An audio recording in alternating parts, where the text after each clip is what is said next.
Nuclear missile अगर Europe में तैनात हो गई है तो इसका भी तो एक बहुत इंपॉर्टेंस है, इसका भी तो कोई मैसेज है। क्या अमेरिका और रूस में डायरेक्ट वॉर हो जाएगी ट्रंप के आने के बाद? देखिए क्यों हम कह रहे हैं, क्योंकि एक खबर रूस से जुड़ी हुई भी है। नई न्यूक्लियर मिसाइलें तैयार कर रहा है रूस, न्यूक्लियर मिसाइल के नए डिजाइन तैयार कर रहा है रूस। मिडिल ईस्ट के थर्ड पार्टी के जरिए न्यूक्लियर मटेरियल पहुंच रहे हैं। नीप्रो में बिल्डिंग मटेरियल बनाने वाली कंपनी के जरिए यह सामान पहुंचा है। तो रूस के अंदर भी कुछ ना कुछ चल रहा है। एक तरफ अमेरिका में न्यूक्लियर वेपन्स का अपग्रेडेशन, दूसरी तरफ नए हथियार बनाता हुआ, नए परमाणु हथियार बनाता हुआ रूस। क्या दुनिया अब एक और परमाणु हमले की तरफ बढ़ती हुई? सवाल यही है। आइए आपको दिखाते हैं रूस की नई न्यूक्लियर मिसाइल के बारे में आपको बताएंगे। लेकिन ये जो नए डिजाइन तैयार कर रहा है रूस, इसका कारण क्या? जल्दी से जनरल सुधाकर से इस बारे में बात करते हैं। जनरल सुधाकर, एक छोटा सा कमेंट, अमेरिका का nuclear program, nuclear upgradation program, और इधर रशिया का नए न्यूक बनाने का प्रोग्राम। ऐसा फ्रूट जो खेती को बना दे सुपर हिट। ड्रैगन फ्रूट उगाओ और ज्यादा पैसे कमाओ। अभी डाउनलोड करें फ्रीडम ऐप और सीखें ड्रैगन फ्रूट की खेती। क्या आपको इसमें रेलेवेंस दिखता है?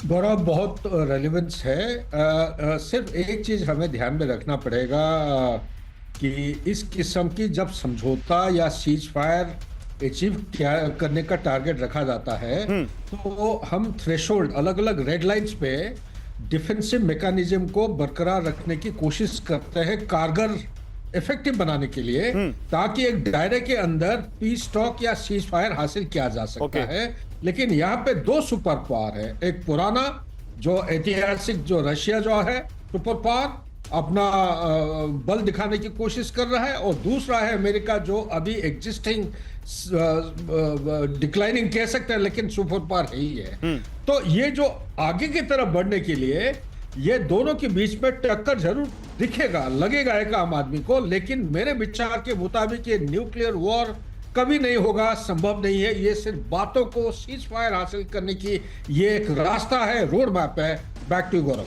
बिल्कुल, तो ये केवल एक सीज फायर को हासिल करने का, या कह सकते हैं नेगोशिएशन की टेबल पर अपने आप को ज्यादा मजबूत करने का एक तरीका है। लेकिन हम ट्रंप की बात कर रहे थे, उनसे जुड़ी देखिए एक बड़ी खबर आ गई है। ट्रंप की सुरक्षा में नए तकनीक का इस्तेमाल।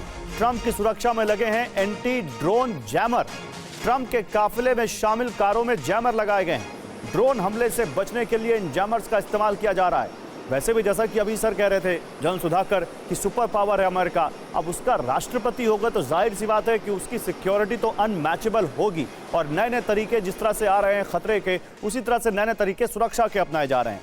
ड्रोन हाल फिलहाल में इस वॉर के बाद, या कह सकते हैं जो एक वॉर हुई थी हमारे अजरबैजान और आर्मीनिया के बीच, उसके बाद से ड्रोन बहुत बड़ा खतरा बन गए हैं किसी भी देश के लिए। यूक्रेन किस तरह से रूस को नुकसान पहुंचा रहे हैं हम सब देख रहे हैं।